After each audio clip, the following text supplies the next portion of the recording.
Capricorne, bonjour à toutes et bonjour à tous. J'espère que vous allez très bien et je suis vraiment ravie de vous retrouver pour cette parenthèse. Donc, merci beaucoup pour votre présence.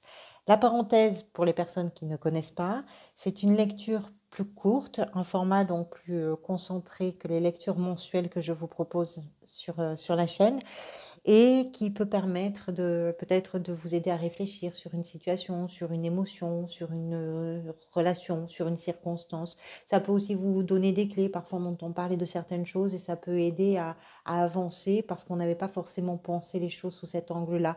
Donc, ça peut être très significatif pour vous ou pas du tout. Le thème va sortir immédiatement, donc vous allez savoir tout de suite dans les premières secondes si ça a du sens pour vous ou pas. Et si ça n'en a pas, ça vous permettra de gagner du temps et de passer à autre chose directement. En tout cas, merci beaucoup d'être là. Pour ce tirage, j'ai utilisé donc un tarot classique et l'oracle Dis-moi que tu m'aimes. On va commencer par la carte de l'oracle. Celle-ci porte le numéro 27. Les trois mots qui sont associés à cette carte sont optimisme, accueil et ouverture. Et il y a une phrase qui est écrite dessus, c'est le monde appartient à ceux qui rêvent trop. J'aime beaucoup. Alors évidemment, cette carte nous parle de l'accueil, de l'ouverture et aussi de l'amour au sens très large. Ça peut être effectivement dans une relation amoureuse. Alors, on va essayer d'abord on va faire plusieurs grilles de lecture. Là, la relation qui peut être concernée peut être une relation amoureuse, amicale, professionnelle, familiale. C'est une relation dans laquelle vous avez vraiment un sentiment d'amour très fort d'émotion. Il y a vraiment une émotion, il y a quelque chose pour vous de très important, d'autant plus qu'ici on a les amoureux, donc c'est vraiment quelque chose qui dans votre vie nous explique que c'est une rencontre très importante pour vous.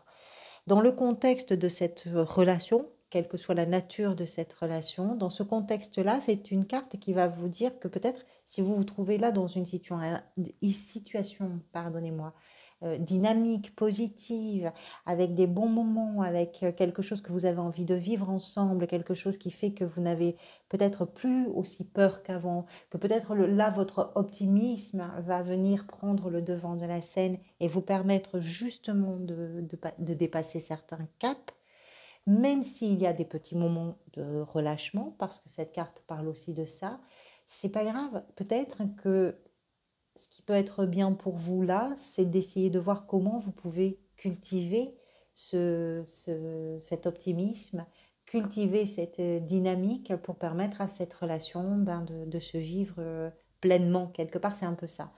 S'il ne s'agit pas d'une relation, on va alors peut-être parler de ce qui dans une situation professionnelle, dans un quotidien, dans une routine même, ce qui provoque chez vous un sentiment, je dirais, de bonheur, quelque chose où vous vous dites, là, je me sens vraiment bien dans ce que je suis en train de vivre, dans ce que je suis en train de faire, dans comment je fais les choses, comment je m'organise, comment je réalise ça, comment je réfléchis, tout ce que je suis en train de mettre en route. Et tout ça, même s'il y a des moments de doute, vous le faites avec beaucoup d'optimisme. En fait, c'est vraiment dans ce cas une véritable ouverture du cœur et c'est en ça qu'on a ces mots-là d'accueil et d'ouverture avec l'optimisme.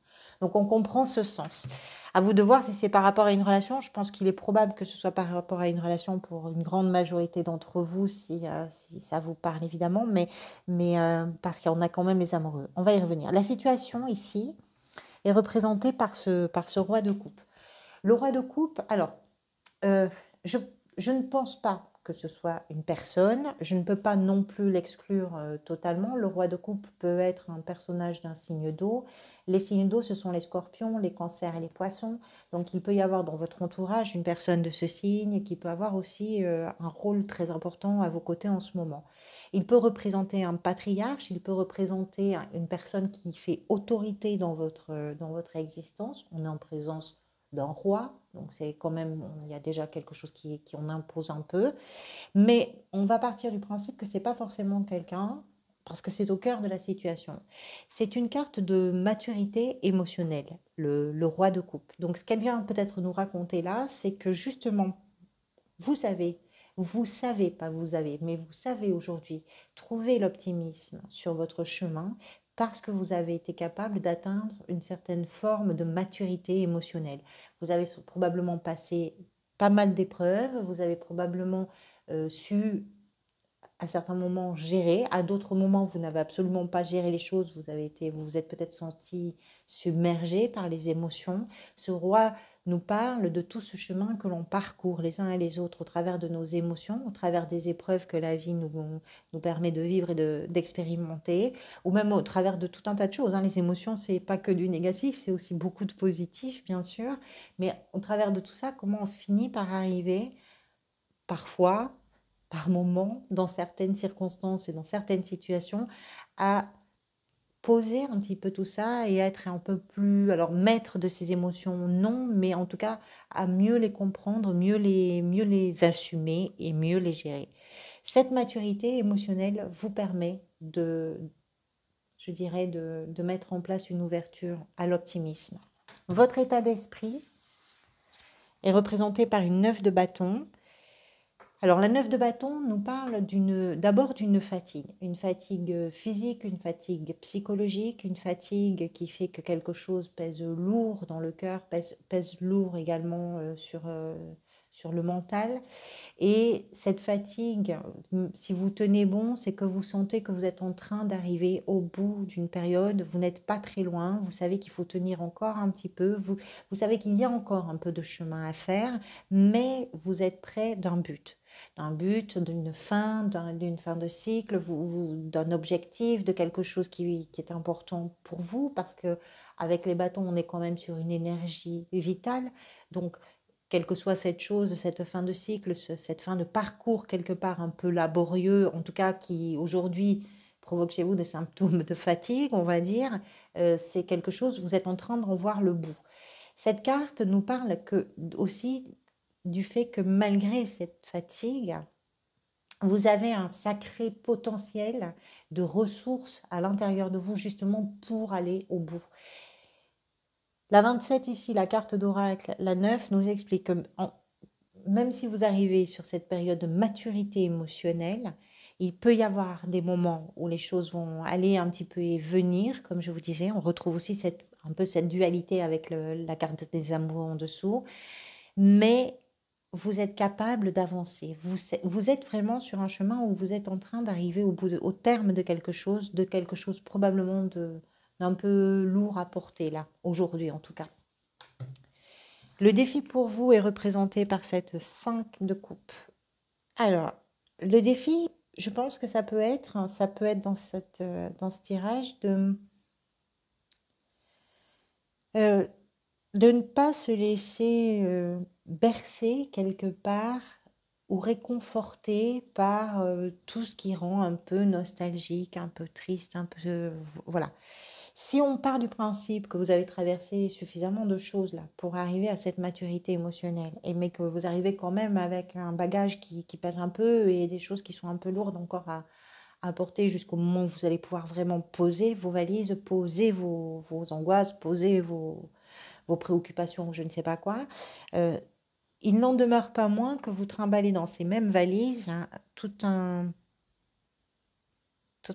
éventail d'histoires, de choses qui vous rendent triste, de mélancolie, de choses qui sont un peu... qui émotionnellement, en tout cas, vous ont touché. Le défi, c'est de ne pas se laisser bercer par ça, comme si le fait d'avancer, je voudrais bien m'exprimer pour que vous compreniez bien ce que je veux dire, le fait d'avancer vous pousse quelque part à renoncer à ces éléments un peu tristes auxquels peut-être vous aimez bien parfois vous raccrocher. C'est un peu bizarre de le dire comme ça, mais je pense qu'on a tous un peu ça dans nos vies à des moments.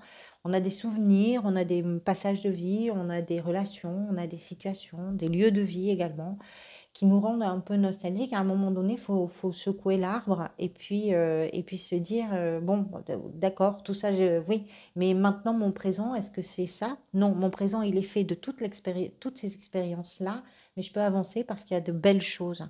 Et le fait de...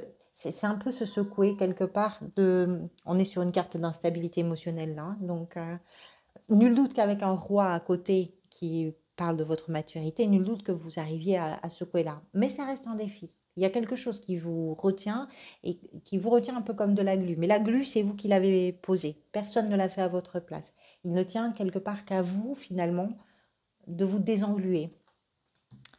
Ce qui peut venir vous aider, c'est représenté par l'arcane des amoureux. Alors oui, bien sûr, une personne très proche, une personne qui fait vraiment partie de votre vie pleinement, complètement, quelqu'un qui vous correspond, quelqu'un avec qui vous êtes en train de créer votre histoire d'une façon ou d'une autre, et qui crée aussi d'ailleurs son histoire à vos côtés. Alors encore une fois, ça peut être tout type de relations, hein, les relations amoureuses, amicales, professionnelles, peu importe.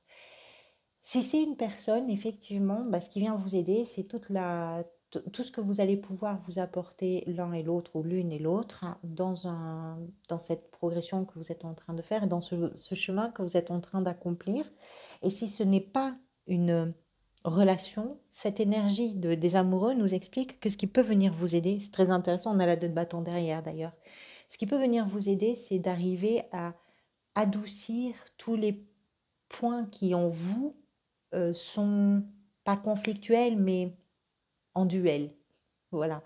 Alors, c'est une union, une harmonisation, une pacification, pacification, oui, je pense qu'on peut dire comme ça, de, de tout ce qui est oui et non, des contraires, des opposés, des paradoxes, de tout ça qui en nous peuvent parfois nous ralentir un petit peu parce que ça provoque des doutes, parce que ça provoque des hésitations, etc.